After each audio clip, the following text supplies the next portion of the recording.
All right, Chelsea fans, welcome back to another episode. That's right, the London is Blue podcast. One of your hosts, Dan, here alongside Nick. No, Brandon. There was a happy hour that we weren't invited to because we're not in London at the moment, and so we're not having the opportunity to hang out as much in person, Nicholas. But you know what? We still have to give people what they want, and what they wanted in this midweek, without a midweek match, was a mailbag episode, a little Nick and Dan Save the World Redux. It's coming back. It's coming at you hot. And we've got some questions we need to answer.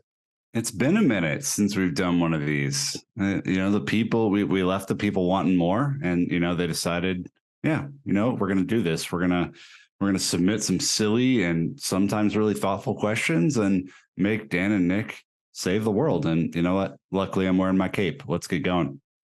All right. Well, before we jump into that, we want to thank everybody who's left wonderful 5-star reviews on Apple Podcasts and Spotify. If you haven't done so yet, we would appreciate it because it helps people find the show. And also, you can join us on Patreon and our Discord community. It's a great way to also support the show.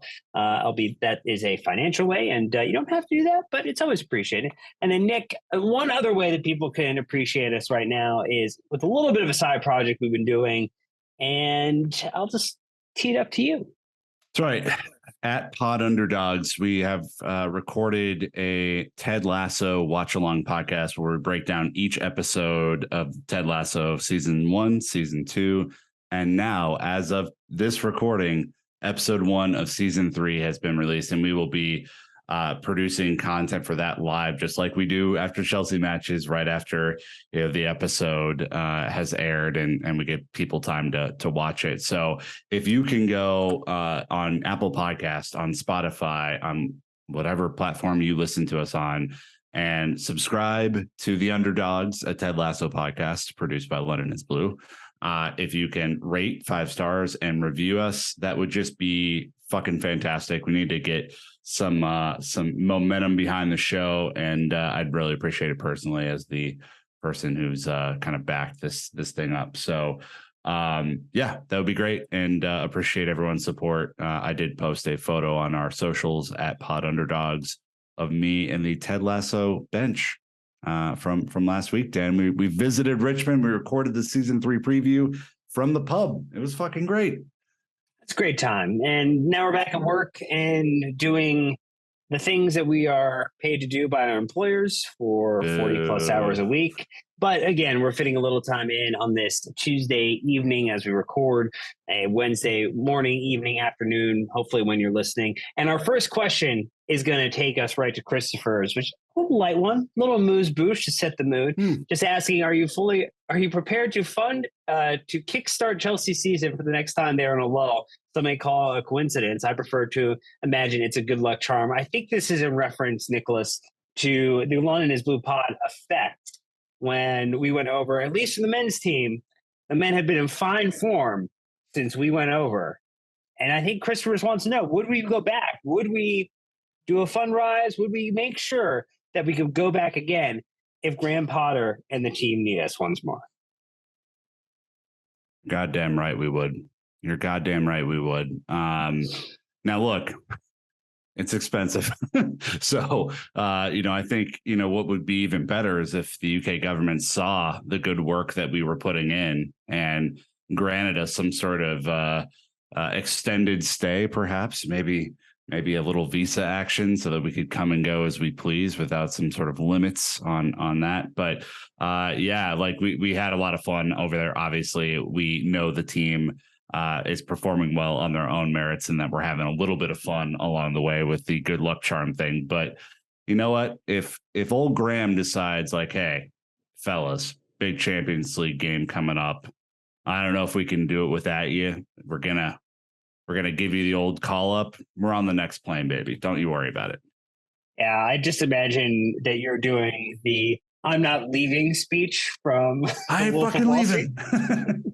Yeah, that's what I view Nick as the next time they try to extradite him from London and SW6.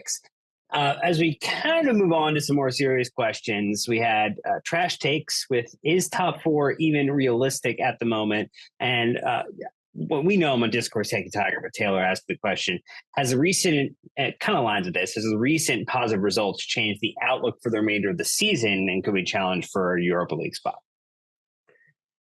Nick, I got some data. Yeah, no, go for it, Dan. So 538, which is a multi-purpose website, probably more famous for its political element than its sports element, but we referenced them on the podcast before. They do a probability table for each of the top European football leagues.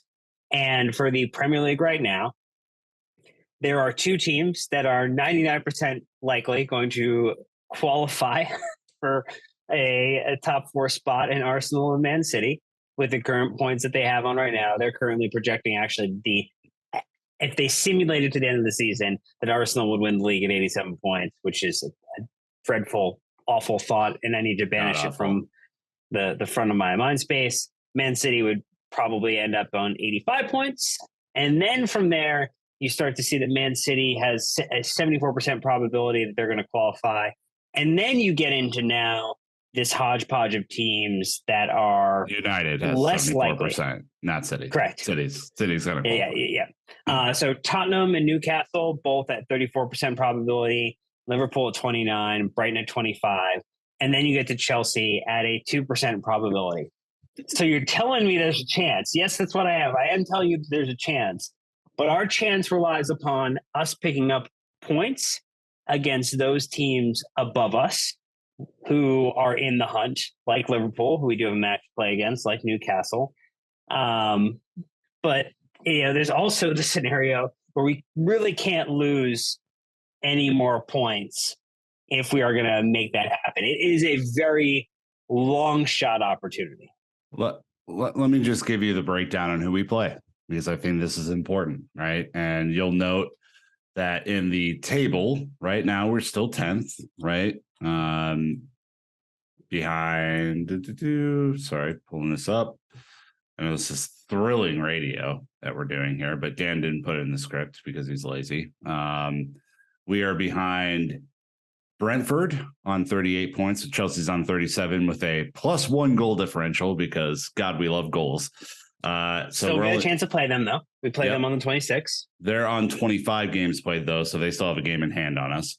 Fulham on 39 points, but we have a game on hand on them because they played 27. Brighton's only played 24 games at this point in the season, which is ludicrous. They'll play one more tomorrow. So Brentford and Brighton both have matches in this terrible double game week for fantasy Premier League managers. Yep. They're on 39, though, so they're only 2 points ahead of us. Liverpool are 5 points ahead of us on same matches played. Newcastle are 7 points ahead of us in fifth on 25 played, so they have a game in hand. And then Spurs are in 48, so they're 11 points ahead, but we have a game in hand on them. All these teams have better goal differentials except for Fulham. So that's who is ahead of us in the table. Now, here's who we play. We have a Everton team that's on a little bit of resurgence under Dyche this weekend, who's going to set up in a 4-5-1 and shithouse because that's what Sean Dyche does. We know that. You're really taking a gamble there on hoping that there's actually going to be one player all the way forward. Yeah, it's a 4-6-0, your classic formation there. Or just a 10-0. It's two backs of five. That's what's happening here. Yeah. Then we get Villa, who's only one spot behind us in the table. That's on April 1st. We got Liverpool at home, the makeup game from earlier in the season when we should have played them when they were in terrible form, but the Queen passed away, so that got moved. Then we have Wolves, who have, I think, kind of perked up a little bit from their early run under Lopetegui. Then Brighton ahead of us in the table, right? So that's a chance to gain points. United, chance to gain points. Brentford, chance to gain points. Arsenal, God, wouldn't it be sweet? Wouldn't it be sweet to have our Spurs moment from 2015 against Arsenal? Oh, mwah, chef's kiss. Bournemouth, who are weirdly odd. We don't know how they're going to play week to week. Forest, who we should beat. We should have beat them the first time. City and Newcastle to close out. Look, that's a lot. That's a lot to do. That's a lot of hard games in a row. But, weirder shit's happened. Like teams go on runs all the time, right? I mean, Arsenal has been on a run. City have been on runs before, multiple games unbeaten in the league.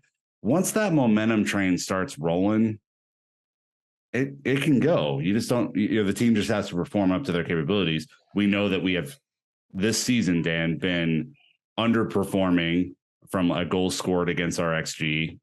So if the team is able to regularly score goals, we don't concede that many. Like that is the, kind of, you look at the stats, we're really from like a goals against perspective, like Chelsea are on 26, Newcastle on 18 are the best in the league, but we are basically with Arsenal and City in terms of goals against. Yep. They are on significantly more goals for. So, the form could be there. Yeah, and stats will shock no one. We haven't scored a ton of goals this season, and we're paying the price dearly for that being the case. Look, I think it is more likely that we can get up to 7th, 6th, 5th than potentially breaking into the 4th. I think you're now requiring a lot of those teams above you in Tottenham, Liverpool, Brighton, United to just collapse. Like you were hoping for what happened the past 2 to 3 years, where basically 4th position becomes a hot potato and everybody basically just starts stubbing their toe or bumping their head or knocking their knee all the way to the end of the season. And we could pick up enough points against those individuals in the top 4 spots right now, the top 5 spots or top 6 spots to make some headway in. But we basically need to be perfect. And that's the issue here, is that we have not had a perfect run. We have been able to work against ourselves at time to beat back our worst demons and find a way forward over that number of matches. I think it's going to be difficult, but it's not mathematically impossible or improbable. It is just very unlikely. Yeah, I mean, you essentially have to go 12 games unbeaten in the league. To really and that unbeaten run cannot include all draws. They need to include a bunch of wins. Yeah. And, look, I think Arsenal and City clear top of the league, but I think United have seen a wobble. Newcastle have seen a wobble. Brighton, week to week, you don't know what you're going to get. Wolves, week to week, you don't know what you're going to get. Brentford are always tough for us. But, I mean, there's some winnable games in there, too. And again, it's like, it's all up to us. I think if Chelsea walk into these 12 fixtures and go, we're better than you, then I think probably 60 or 70% of the time they will be. And that's just up to them.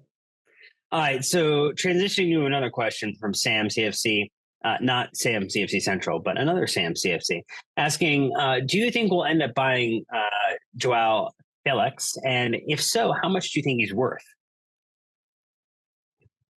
It's a good question. I mean, look, I think week to week, you don't really know how the team is going to be set up. I think the wrinkle that we have right now, Dan, is that he is a very specific offensive threat, right? He is a number 10 stroke second striker, needs to play closer to a striker. We don't have a striker. We have a bunch of number 10s, right? We have him. We have Kai Havertz. We have Christian Pulisic. We have Raheem Sterling. Like we don't have a whole lot of out and out. I mean, Broya is probably our best shot as a striker, or Aubameyang, obviously, if he was ever in the squad, which he's not. So I think this could get weird. This scenario could get weird buying him because of 2 reasons. And I'm not saying we shouldn't buy him. I'm just saying it could get weird because of these 2 reasons. One, if Kai discovers some form in a number 10 role, he's already on your books. He's already a player you've bought and have invested a shit ton of time and energy into. If he makes that deeper lying role his own, I mean, that's a really tough competitive thing. The second thing is that you have Nkunku reportedly coming this summer, who is another number 10. Of course, Chelsea will be selling players this summer, but I think that is really an interesting scenario to play against. Like, I think he's shown some incredible brightness, Dan, in areas where we haven't seen that in some time, some creative flair that we haven't seen probably since Eden Hazard was here, with what he's able to do and just his vision. So it's a real toss-up. I don't know. So I think if Chelsea want to make it happen, just like anything else in the world, like, it would be there as an option. Yeah. You're seeing positive comments. You're seeing a lot of interview elements that are coming out that are talking about how Joao was enjoying it, but also being the cautious, well, we'll wait and see what happens next season. We'll figure this out. Very much the Mendes media trained individual, every T crossed and I dotted in the way that he puts together his answers. I think what you'll want to see and what Chelsea are likely looking for is, can a deal be done and structured in a way that either allows us to do a Todd Bowley favorite, send a player, to do a player swap or a player trade, to include a player as a part of the deal, to reduce the cash dollar amount, bring that down, because he's got a pretty hefty release clause associated with it. We're talking, and if we're spending a lot of money on other attacking players this summer, that then is going to become a question of where are the spots, because you are starting to fill the front attacking group with a lot of players and you're not removing any. And you need to get remove a striker too. You got to get a real striker. 3. You probably need to remove 3 right now from what we are right now. At Easy. least. Yeah, at least. I mean, the team needs to be thinned out regardless. Yeah. And so that's why, like, he only, to his credit, he only has 1 goal so far. He has 3 big chances missed. He's hit the woodwork a couple of times. Like, it hasn't 100% worked out for him yet, but I think there's a lot of optimism in just how electric he looks at times. I think there's been a couple of questions about some of his defensive work rate. Yes. There's also been a lot of reconfiguring in the side of the last couple of matches. So to me, I'm probably waiting until, he's at 8 games now with 587 minutes played across all competitions. So, like, we're approaching the 10-game mark, which should give us a little bit more statistically relevant data than what we got right now before we start making the call. I would say, if I were just to guess at the moment, I would say we probably don't sign him permanently, just with some of the other roster construction issues coming into fold in the summer, considering the need for more midfielders, and potentially, like, goalkeeper is a big question mark as well. So, like, there's just a lot that Chelsea still have to do with fixing this lineup. And I don't know if he's going to rise to be priority 1 above a couple of other areas. Yeah, it'll be interesting to see. I mean, I am giving him until the end of the season. Like, I want a full sample size of work to look at to see kind of how he fits in and how the team is. I mean, the last 3 games, the team has been formationally so different from the previous 5 games that he played that I would like to see how he continually fits into this. He's shown nothing but good work rate. I think he's shown some interesting flair, and I hope that he is able to consistently convert, because if he is, then talking about our mapping of the rest of our games, the 12 games left in the season or whatever, that makes our chances better. So that's what I'm hoping for. And then one more to round us out before an ad break here, Nick. But Chelsea Forever asking, are the Neymar rumors true? What are your thoughts about it? I'm personally not keen on this, especially when he is coming towards the end of his career and looking to have decreased wages. I think the answer is a resounding no, that likely, again, just a rumor, never going to happen. And look, if it does, you can come back and clip this so we can enjoy it as a moment to say, it could be the Brandon Busby equivalent of the David Luiz moment, but it feels highly unlikely that we'd ever see Neymar playing for Chelsea next season.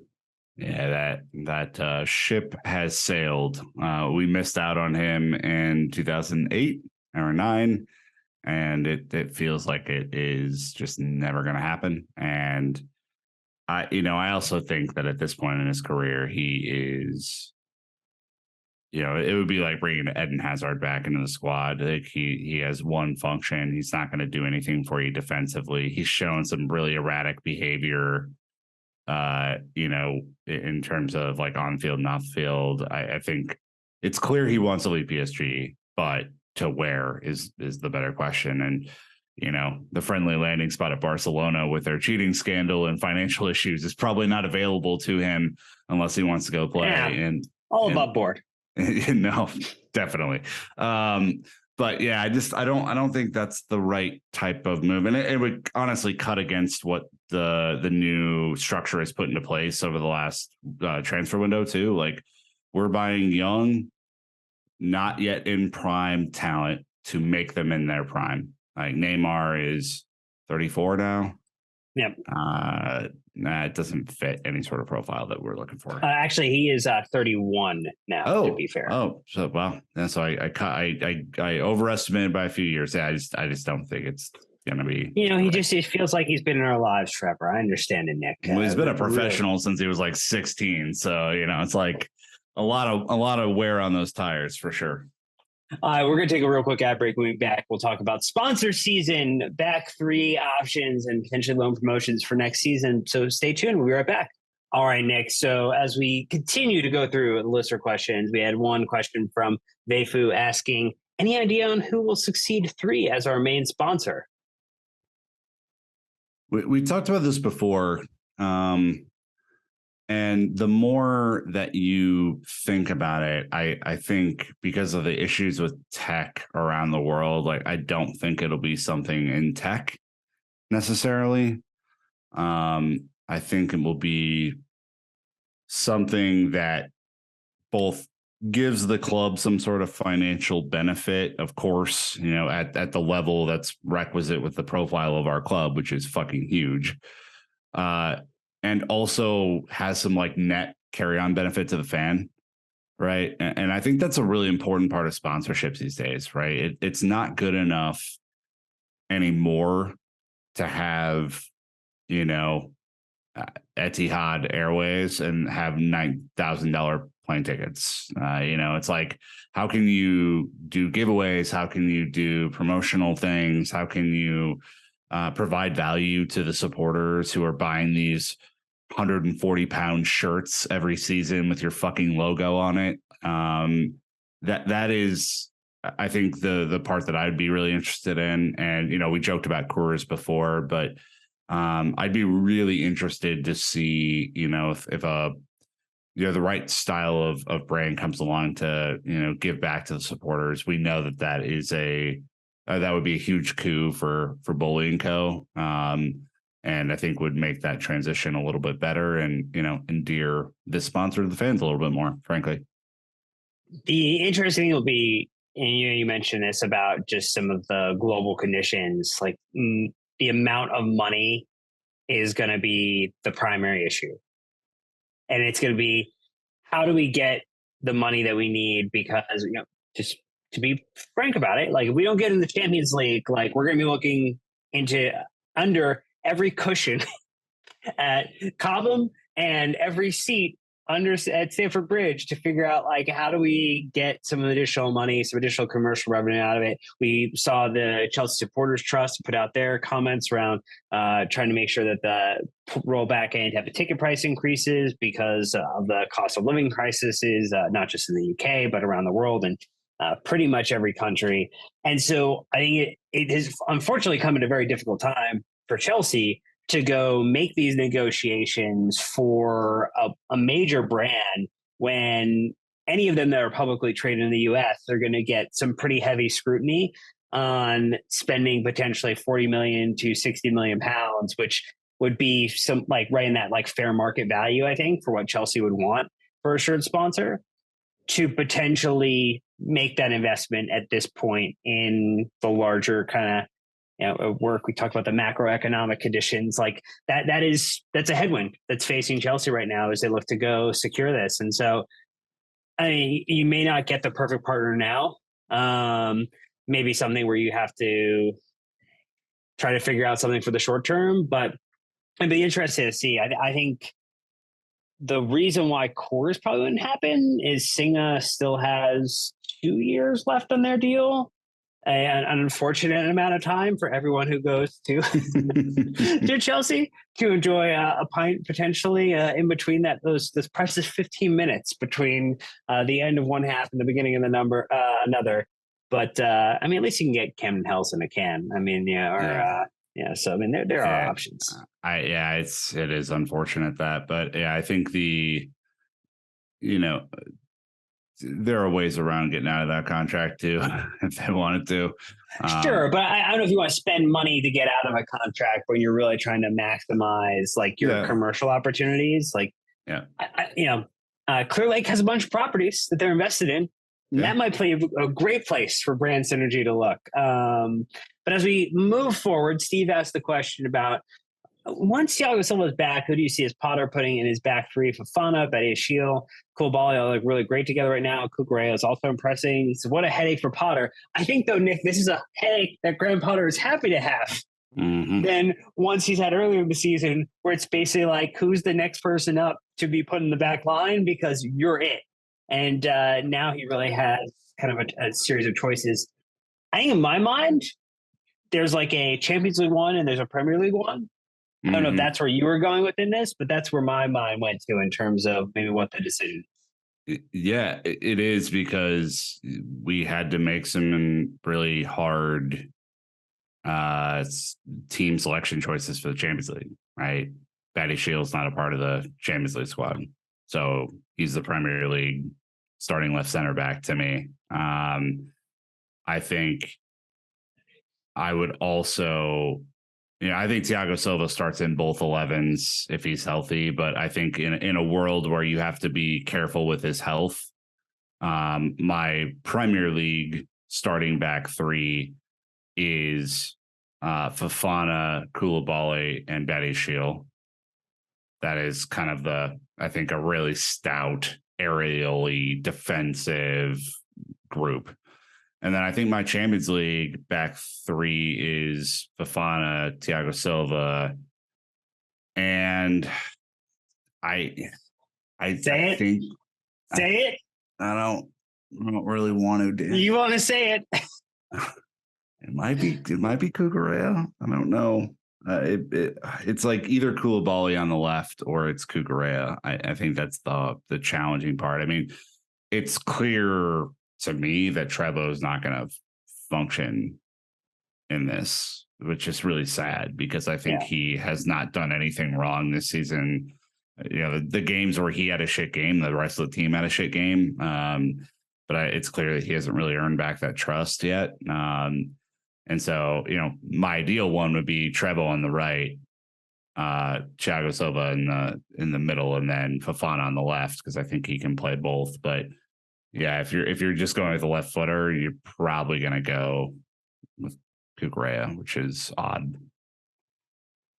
So I think it's going to be heavily matchup dependent too. Like, I think it's the other thing. Like, we play Everton this weekend. I mean, I don't know if I love the idea of Cucurella being the left-sided center back in that matchup. No. So I think what we are going to see is that this now gives Graham Potter an option to be a little bit more matchup or situational in what's going on.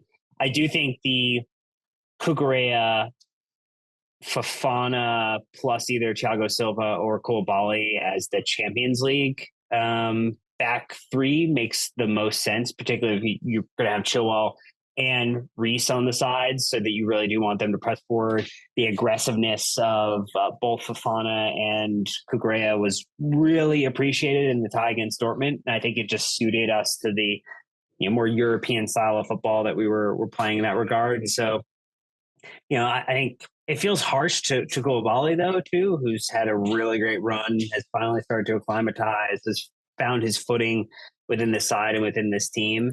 And also, is one of the few that's been able to find a goal from our center back lineup. That is true. That is really true. I think when I've seen Koulibaly on the left, though, I don't get the same vibe as when he's in the center, because I feel like he's a little more reckless when he plays on the left. And I like him in that more controlled center role more. So I think it's a good spell for Thiago Silva, though, right? Is just making sure that he is healthy for the biggest games that we have. We know that we have some big Premier League games. We know we have some big Champions League games. So Koulibaly and him can form that sort of, tag team partnership in the middle. One tags in, one tags out, like that. That would be fantastic. All right, so then we have another question here coming from Fred Leibach at CFC asking, what lone players should be in the first team next season? I think, Nick, there's probably one name that jumps to mind, but maybe we'll see if we can add one or two more. But I'll let you take the one that's probably the easier selection. Well, yeah, it's Ian Motson. It's especially poignant today because we're hearing rumors, although I don't think confirmed quite yet, that Burnley are going to have a transfer ban next year. And so if Burnley do go up to the Premier League, I don't think they're going to be able to do a deal there, unfortunately, which means that, we get to be smart about who we bring in to the squad. And again, I look at this, Dan, as like, obviously it's Motson and Colwill are the two, right? Just to be blunt about it. But I think given Chilwell's injury record and our depth at center back, that Motson is the number one for me just because of depth. Yeah. And the only other interesting one would be, I don't know if you saw with Spezia, but they had a pretty nice win over Inter Milan. Ethan Ampadu had a very, very strong performance in that match. And a friend of the pod, Dimitri, was putting out some wonderful radars and was like, this might be something we're trying next year as a, kind of that second mid option. I mean, he's always felt like he's on the periphery, kind of knock at the door, but nobody's ever home. I think he might be one that if you're not finding the midfield target you're after, and I'll let you know that Sam and I are doing a pod on a couple of players that he's identified, which there are a few. They're beyond just Rice or Gate. There are a few other midfielders out there that kind of fit the profile of what Chelsea need, and so you could get another player. Also, Malo Gusto is going to come back. He's officially a Chelsea player who was on loan. Technically on loan, yes. It's good. It's a good one. So just throwing that out there. But Andre Santos on loan, coming back. I mean, he's coming back, right? Like that one. I think it's those four, right? I think the oddball, and I think maybe could be, you talked about make weight in transfers is Lukaku, who's not having a good time of it at Inter Milan right now. I mean, he's probably someone you move on. Bakayoko, thank God, is out of contract. Oh, no, not until 2024 for reasons. I mean, my God. Lukaku is an interesting one. I think there's a whole pod we can have about that. I actually think he was my thought in the what do you offer Atletico Madrid if you're trying to get Joao Felix? Is that potentially a route, something that they would consider? They definitely aren't short of wanting an attacking option, and they might be making managerial changes as well. So there's a lot to consider there. But that's kind of like it for, I think, the lone players, and also maybe out of a crazy left field, because it doesn't feel like it, Nick, but we're also getting close to transfer season again. Doesn't feel like it ever ends. But Lou asked the question, there are rumors about selling Chilwell in the summer, 2 years left on the contract, injury history, and the fire sale. Sounds stupid to me. Agree. Your thoughts? Well, the rumor is around selling him to City, so the answer is fucking no. Thank you for asking anyone on this, but you can't sell him. You don't have a legitimate backup right now. As much as we like Ian Motson, Chilwell is one of our best creators. He's one of the best left backs or left wing backs in the world, and he's won the Champions League for us. So no, I will not be selling Chilwell if I was reporting up to Todd Bowley and talking about players that we need to sell this summer. Yeah, I think that is a fair statement as well. Ben Chilwell has won the Champions League, as many people reminded the fans in Leicester over the weekend. We'll take one more ad break real quick, and then we'll get into a couple last questions and maybe a few lightning round, depending upon where we're at. But thanks again to these sponsors for supporting the show. We'll be right back. All right, Nick, a favorite topic of yours, celebrations. Pillow asking the question, which player would you like to see celebrate with the worm after scoring? Well, we saw Pulisic do a worm for, I believe it was a kid who was going through a tough medical situation. So we've seen that. I don't think we need to see that one again. Who would I like to see do the worm? Who's the craziest one on the team? Well, I'd like to see Kovacic do the worm. I think that would be a lot of fun. He has some good crazy facial expressions as he's doing the little thing. That'd be great. So I think there's two wild card ones that I came up with. Graham Potter.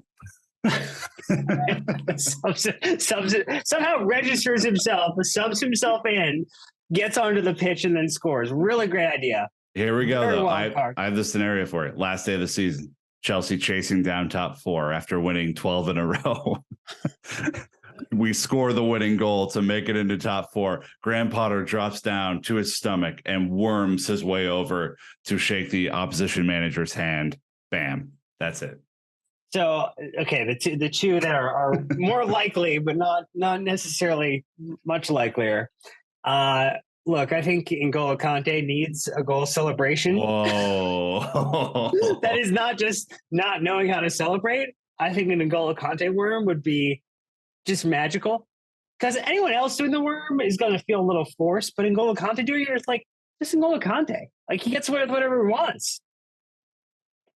The other one for like pure shithouse would be Kepa somehow scoring a goal doing the worm in the box. Kepa makes a lot of sense. Honestly, Kepa makes a good amount of sense. That would be fun. You're welcome. All right, so we have questions from Leo Jick and also Steve again asking, so if Graham Potter wins 50% of his remaining games this season, would you want to charge for preseason and the next season? And Steve was asking, can we also refer to Potter as the boy who lives, since he made it through a tough spell? Oh my God, stop. You did there? Of so many calling for his stacking. Serious question. If he wins 50% of the remaining games, we have 12 Premier League games left. Plus 5 Champions League games, maximum. Dan's already pre-counting. That's a lot of fun. I'll just look at the league. That would give us an additional 18 points, which would put us, 56 points total. Okay. Right? And 56 points probably gets us in the Europa Conference, I would say. Conference League. So I think if you go on a run and you don't get blown out in any of the losses, right? You can't get shellacked 6-0 to Arsenal. You got to do better. Then I don't think you have a choice but to keep him, because, yes, of course, underperformed. The team underperformed this season. But if we see the team play better and performances improve and we start scoring goals and we start winning more, I think you'd find it hard to can him. And I know that will upset 50% of people and that will make 50% of people happy. I don't see Boley sticking with him through a really tough patch and then having an above average patch and then him being fired. That's just me. Look, he only needs to win 5 more to keep the job for me until next season and beyond, because they were playing for a Super Cup, a Club World Cup, and just getting ourselves again another registrant option into the new Club World Cup format, which Chelsea are grandfathered into a spot thanks to winning the Champions League and the Club World Cup in the prior season. I think regardless, he will end up being the manager next season, because I think there's a lot of investment that Chelsea already have. I think what we all hope for is a continued run of form, continued future progress, and positivity the way that we've seen right now, I think there's a lot of winnable games in here. Mm-hmm. Like I don't think no team is perfect in the Premier League this season. No team is perfect in the Champions League. If you swerve getting Bayern Munich and City in your draw, like you completely wide open. And I know, Nick, you keep on telling me we're slipping on Napoli, and I appreciate that. But Chelsea have good history with Napoli in the Champions League being the start of a run. The start of a run, Nick, into the final. Dan, I know. This is how we're saving the world, Nick. You always have to take it to such extremes. I don't understand. What makes you, and I know Ollie listens, so I'm calling Ollie out here too. What makes you guys think, given form, that we want Napoli right now? Have you seen them play this season? I think they're playing the best football in Europe, period. The end of story. Like, they're better than Arsenal, I am sure of it. And they're better than any team in La Liga right now. Like, this team is not to be fucked with. I don't want them on our side of the bracket. Yeah, look, I think so. Would you rather have City or Bayern Munich? I'd rather have Bayern. Yes. Oh, wow. Okay. This is interesting. We watched we saw two different things when we watched them play PSG.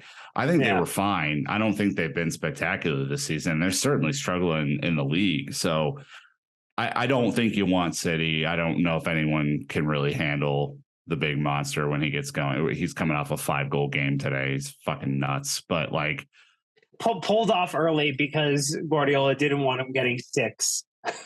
I don't think you want Napoli, Madrid, or City. I think those are the 3 teams to avoid. I think the rest are beatable. Yeah, I do think it's in the cards that Benfica is probably the draw that ends up happening for us, just because of all the shenanigans the last 3 to 6 months here with Benfica, and that would be quite a lot of fun for the Benfica boys to go back and try to make it happen against their former team. But last one of the serious questions here, Nick, and this one is Underdogs crossover, a little Ted Lasso special. And that's Adam asked the question: who are Chelsea's Roy Kent, Jamie Tart, Danny Rojas, and Sam Obasanya? We did a little putting our heads together before answering this question. Before we, it's a rarity that we prepare for a question in a mailbag instead of being completely surprised. But we were thinking about this. Roy, obviously gruff, tough, swears a lot, funny, caring, a leader, right? Like, these are the qualities of a Roy Kent. And I think we ended up doing kind of a fun thing here, Dan, between we took the Chelsea men's team and the Chelsea women's team, which could be a weirdo crossover thing, but we did it anyway for fun. Read out the men's option for these, and I will read out the Chelsea women's option. All right, so Roy Kent, we went with Mateo Kovacic. And part of the reason why it's had to be a little bit more of a senior player, had to be around when Chelsea won some stuff, just lifted some trophies, but also had to be a little bit of an individual who put a foot in, a little shit tackle here and there, and he kind of fit the bill. I mean, in prior years, like this obviously is very much a model of a John Terry character. But like we didn't have that individual to necessarily point to. And Thiago Silva felt just a little too clean of an answer here. Yeah, Thiago Silva's not as much of a gruff enough bastard with bastard feeling, right? So on the Chelsea women's side, this is a very easy answer, and that is Millie Bright. Millie Bright, vice captain, who is captain when Mag does not in, loves a hard tackle. We've witnessed this in person multiple times. Is full of shithouse and is funny as hell. I absolutely love Millie Bright. Everyone knows that. So those are your 2 options for Roy Kent. Eat your heart out. Jamie, tart is do you want Hakim Ziyech here? We're going with Hakim Ziyech for the men's team. Yeah, let's describe old Jamie here, right? Jamie, bastard coated bastard, bit of a soft side, prodigy, right? Incredible talent. We know because Roy said his right foot's been kissed by God. It makes him question his own faith, right? And we know that he's a little shithouse too. Like we know that when they give him the signal in season 2 that he turns it on and really gets stuck in with the opposition. Ziyech felt right to me, Dan, because Ziyech has that kind of swagger about him. He has a little bit of the extra edge. And we were looking at Chelsea's lineup. There are a bunch of really nice guys, a bunch of sweethearts in the team. It was kind of tough to figure out who this player might be. But I think the foot being kissed by God kind of sealed it for me on Ziyech. The only other person we thought it might be is Kai Havertz. Like that was the only other one that was in the realm there. But I think for the Chelsea women also it was a simpler choice. It was, and that's Lauren James. I mean, you want to talk about just talent out the wazoo. You want to talk about the friendly shoulder barges that she gives in plenty of matches. You talk about the skill moves, and you talk about just the air of like, I'm the best player on the field. Like that's Lauren James, and I absolutely loved watching her this season for the Chelsea women. Next one. Yeah, Danny last one. Rojas. No, two more. Oh, two more. Yeah, come on. Danny Rojas, full of joy, Dan. Loves scoring goals, loves being a vibrant character, loves bringing positivity to a team that desperately needs it. Who do you think represents that for the Chelsea men? We've got the most important thing. Football is life for him. Football is life. And because of that, there was only one name that came to mind for me from the men's team. That was N'Golo Kante. It's a great shout, admittedly. I mean, the smile alone just lights up a room. They're both two of the better players on their team. He's the best player on our team, but absolutely fantastic. And this was easy for the women, too. It's Sam Kerr. Flips, tricks, smiles, bold celebrations, funny. This is an absolute easy one across both teams. Love this one. And we will round it out, Dan, with probably the biggest sweetheart of the whole bunch, the guy who cares about the environment, the guy who wants to do the right thing, who has a little bit of internal turmoil that goes along with it. Sam Obisanya, the guy that everyone roots for. Leads through influence sometimes, not necessarily because he has the armband, but is able to win the hearts and minds of others around him. And for that reason, we went with Raheem Sterling on the Chelsea men's side. Raheem's done a ton of charity work. He is an inspirational leader within the England squad and is just generally well regarded amongst, I think, the footballing universe. And on the women's side, again, a pretty easy choice, Mag Derrickson. She has been absolutely fantastic as a captain for Chelsea Football Club. We see that Sam gets the captain's armband at some point in season 3 for Ted Lasso. So there you go. But obviously she is a huge advocate for human rights and has a really fun show that she does on YouTube with her partner, Pernilla Harder. So we think all of these are pretty decent crossover calls, but we want to hear yours. So tweet at us, DM us, let us know what you think, because we had a little bit of a hard time putting these together. Yeah, so as we kind of get rolling out of this one, Nick, we want to thank everybody for the questions in this episode. Definitely give us a lot to talk about and go through, particularly in a week where we didn't have any midweek matches. And so, again, it's a rare thing. It's a rare opportunity. Enjoy the moment and go listen to the underdogs, because that's the thing people should be doing if they need a little more of us in their earballs this week. Football is life, Dan. Football is life. And that's going to do it for this one. We appreciate you so much for listening and so much for sending all these questions. We didn't get to all of them, but thank you for sending them. We appreciate it. And we appreciate you. Hope you're having a nice day and week, whatever you're into at the moment. Have fun. Until next time, though, Chelsea fans, you know what to do. Keep the blue flag flying high.